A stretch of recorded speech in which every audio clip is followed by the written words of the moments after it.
This post was triggered by the fact that I keep sending these two links to a lot of my friends, and surprisingly, a lot of people have heard about the China social credit system, but don't know yet much about it.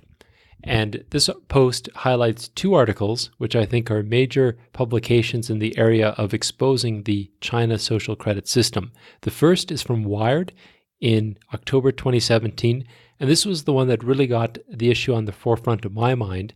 This article by Rachel Botsman goes through and discusses what we knew as of last October about China's move to try to create a scoring system for each of their citizens. And the purpose of this score is to establish trustworthiness. The hope would be that the trustworthy can roam the world free, and the untrustworthy won't be able to move an inch. Now, in order to create a score like this, it's a bit unclear exactly what would be required, and the most recent article on the issue is here from ABC Australia by Matthew Carney, and this was published in October 2018. This has both the article, which is attached in the blog post, as well as an excellent 30-minute documentary also by ABC News. As far as we know, the Chinese social credit system score will include items such as one's criminal records, medical records, academic records, shopping habits, banking habits, academic records, who you date, who your friends are, and what you read, not to mention the continuous public security cameras monitoring your behavior.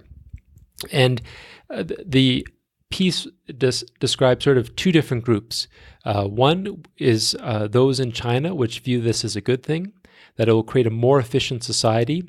And, to quote from the initial government piece, it will forge a public opinion environment where keeping trust is glorious.